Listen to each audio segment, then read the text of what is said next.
Salut l'Église, aujourd'hui nous discutons l'importance de la parole.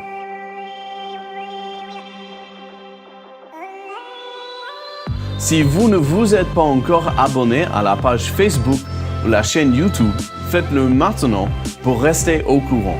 Aujourd'hui, je voulais partager avec vous quelque chose qui pourrait être soit une bénédiction, soit un problème. En tant que chrétiens, nous croyons que Dieu nous parle. Et la manière la plus sûre de l'entendre, c'est dans sa parole, la Bible. La Bible est sa révélation, R majuscule, à l'humanité. Déjà, c'est de la grâce, mais il y a un choix de la part de chaque personne d'y faire attention et d'y être obéissant ou de l'ignorer. Et ça, c'est quelque chose que Dieu ne force pas.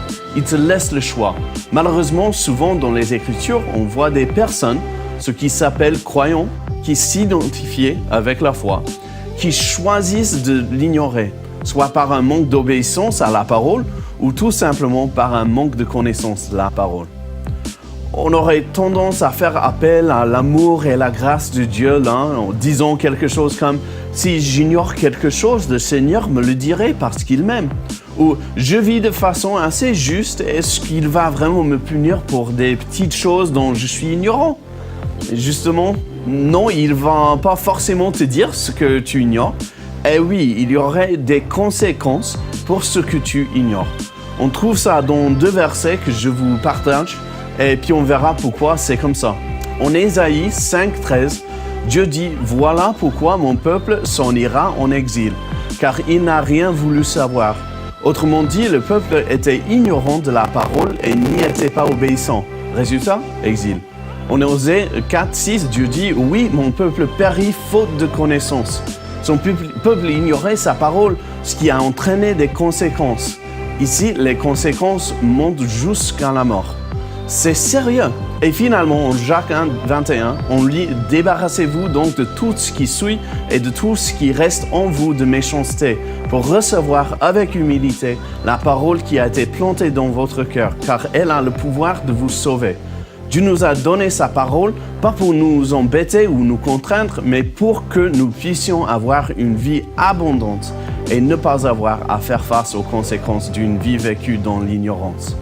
La réponse naturelle est quelque chose comme « Mais si Dieu m'aime autant qu'il dit qu'il m'aime, pourquoi il ne me dirait pas quand je commence à dériver ?» La réponse la plus simple, c'est « Il te l'a déjà dit ». Il t'en a déjà donné un livre. C'est triste que nous soyons un peuple qui reste si ignorant du contenu de la Bible, la révélation de Dieu. Et pour la partie de la question qui s'agit de ce qu'on vit moment par moment, c'est le principe, si tu t'intéresses à ce qu'il voudrait te dire maintenant, aujourd'hui ou cet instant, intéresse-toi aussi à ce qu'il t'a déjà dit. À la fin de la journée, il faut comprendre que Dieu est gracieux, mais il s'attend à ce que nous nous comportions comme des adultes.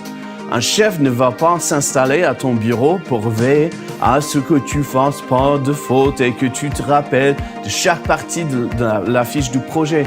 Non, il te donne la fiche en te faisant confiance que tu es un adulte, que tu sais lire et que tu peux suivre les instructions et les directives.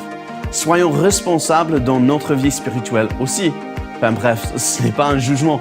C'est une observation sur le paysage du christianisme aujourd'hui.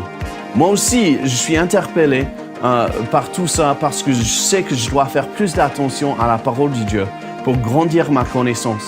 Ma prière, c'est que, comme un peuple de Dieu, nous puissions changer la culture pour que ces versets ne peuvent jamais être appliqués à nous. Si vous cherchez une manière pour commencer un plan de lecture de la Bible, il y en a dans la description. Sinon, n'hésitez pas à prendre contact et nous serions heureux de vous aider dans cette démarche. Que Dieu vous bénisse et à la prochaine.